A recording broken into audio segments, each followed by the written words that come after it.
Bonsoir à tous, bienvenue à ce flash d'information. Il ne reste plus que 48 heures pour la clôture des dépôts des dossiers de candidature pour l'élection des députés à l'Assemblée nationale en Côte d'Ivoire. Le scrutin aura lieu le 6 mars prochain. La commission électorale indépendante chargée d'organiser l'élection a commencé à réceptionner les dossiers le 4 janvier dernier. À 2 jours donc de la fin de réception des candidatures, on note une affluence à la seuil. Des législatives qui se dérouleront dans un environnement paisible, c'est le vœu de tous. Le ministre de la Réconciliation nationale, Kwadio Konan-Bertin, sensibilise justement à la paix et à la cohésion sur le terrain. Il vient d'effectuer une visite à la Chambre des rois et chefs traditionnels à Yamoussoukro. Une visite pour demander aux têtes couronnées leur accompagnement dans cette mission de paix. Kwadio Konan-Bertin de Dieu. Après les dignitaires religieux, il était utile pour le ministre de la Réconciliation nationale de rencontrer les garants de la tradition, s'adosser au baobab compte tenu de l'immensité de la tâche, se mettre à l'abri, prendre des conseils et se faire encadrer. Pour le ministre de la Réconciliation nationale, Kwadio Konan-Bertin, le temps de la belligérance a trop duré. Les Ivoiriens n'ont d'autre choix que d'aller à la paix définitive afin de relever de nombreux défis de développement. Les rois et chefs traditionnels, c'est à eux qu'est dévolue la mission de réconciliation au quotidien. Ils sont donc sur le terrain. Je suis venu d'abord les féliciter pour ce qu'ils ont pu faire jusque-là.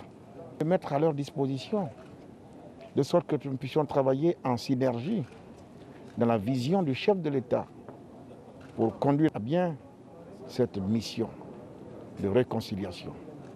Notre pays a trop souffert. Nous devons maintenant sortir de la belligérance, mais définitivement, et nous installer dans la voie du dialogue, aller à la paix pour réconcilier à nouveau le peuple de Côte d'Ivoire. Pour le président de la Chambre, la démarche est noble. Il faut donc travailler de concert pour des objectifs attendus. Nous avons dit qu'il a tout notre soutien et toute notre bénédiction pour qu'en synergie, nous puissions réussir cette mission de réconciliation nationale. La Chambre des rois et chefs traditionnels de Côte d'Ivoire est une institution de la République qui fait la promotion de la paix, du développement et de la cohésion sociale. Kwadio Konan-Bertin est nommé ministre de la Réconciliation nationale le 15 décembre 2020. Boundiali a désormais son centre de secours d'urgence. Il a été construit par l'Office national de la protection civile. Coût de réalisation, 116 millions de francs CFA. Avec cette infrastructure, les pompiers civils pourront assister les populations de la région de la Bagoué en cas de sinistre. Le PNUD a aussi fait don de plusieurs véhicules et de matériel de protection. À l'étranger, en Centrafrique, la Cour constitutionnelle a rendu aujourd'hui sa décision concernant le scrutin présidentiel du 27 décembre dernier. Après des redressements des résultats et des annulations de certains bureaux de vote, la Cour constitutionnelle acte la réélection du président Touadéra dès le premier tour avec 53,16% des voix face à Anissé Georges Toleguele avec 21,69%. Ce lundi, donc, le président Touadéra s'est rendu au QG de campagne où il a appelé à l'unité de tous les Centrafricains. En Tunisie, des groupes de jeunes ont de nouveau bravé le couvre-feu et pour la 4e nuit de suite, des affrontements ont éclaté avec les forces de l'ordre dans plusieurs régions du pays. Les autorités tunisiennes annoncent des centaines d'arrestations, plus de 600 personnes au total selon le ministère tunisien de l'Intérieur après cette 4e nuit de tension.